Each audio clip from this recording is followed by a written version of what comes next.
আছেন সবাই? সবাইকে অসংখ্য ধন্যবাদ জানাচ্ছি গত ভিডিওতে এতটা সাপোর্ট দেওয়ার কারণে, যার কারণে আমি দ্বিতীয় ভিডিও বানাতে বাধ্য হলাম।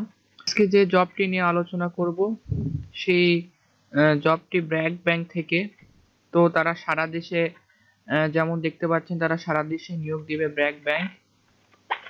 তো প্রথমে জবটি সম্পর্কে আপনাদেরকে একটি ধারণা দেওয়া যাক। তো নিয়োগ বিজ্ঞপ্তিতে প্রকাশ করা হয়েছে ব্র্যাক ব্যাংক লিমিটেড প্রতিষ্ঠানটিতে অ্যাসোসিয়েট ম্যানেজার অফিসার পদে নিয়োগ দেওয়া হবে। আগ্রহী যোগ্য প্রার্থীরা আবেদন করতে পারবেন। তো চলুন জবটি সম্বন্ধে আরো বিশেষ কিছু জেনে আসি। তো জবটিতে পদের নাম অ্যাসোসিয়েট ম্যানেজার, বা যাকে আমরা বলি যা আপনারা বলতে পারবেন officer mortgage documentation support team. এক্ষেত্রে আপনাদের শিক্ষাগত যোগ্যতা ও অভিজ্ঞতা থাকতে হবে। স্বীকৃত বিশ্ববিদ্যালয় থেকে LLM অথবা LLB পাস প্রার্থীরা আবেদন করতে পারবেন। স্বীকৃতি বিশ্ববিদ্যালয় থেকে বোঝানো হচ্ছে যে যেসব বিশ্ববিদ্যালয় সরকার থেকে অনুমোদন দেওয়া হয়েছে, বেসরকারি বা সরকারি এটা কোনো ম্যাটার করে না।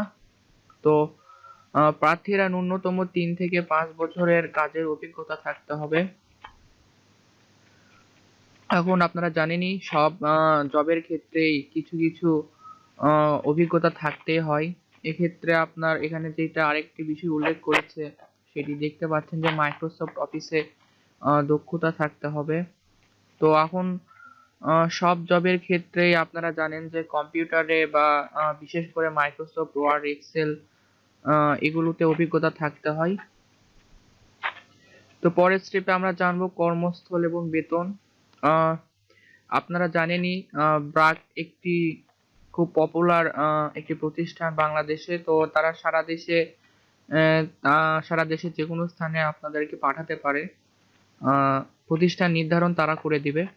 তো বেতনটা আলোচনা সাপেক্ষে আপনাদের ইন্টারভিউ বা আপনাদের এক্সামের পর জানানো হবে।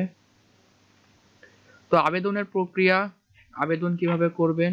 আবেদন করতে হলে আপনারা যদি এই জবটির ক্ষেত্রে আগ্রহী হন তো ডিসক্রিপশনে দেওয়া লিঙ্কে অথবা যে ভিডিওর মাধ্যমে যে লিঙ্কটি দেখতে পাচ্ছেন, লিঙ্কের মাধ্যমে আপনাদের আবেদন প্রক্রিয়া সম্পন্ন করতে হবে। আবেদনের শেষ তারিখ 26শে ডিসেম্বর 2020। আজকে 20শে ডিসেম্বর আমি ভিডিওটি তৈরি করছি। তো আরো প্রায় 6 দিন আছে। আশা করি আপনার প্রাতিষ্ঠানিক শিক্ষার ক্ষেত্রে জবটি যদি সামঞ্জস্যপূর্ণ হয় তাহলে আপনি অ্যাপ্লাই করতে পারবেন।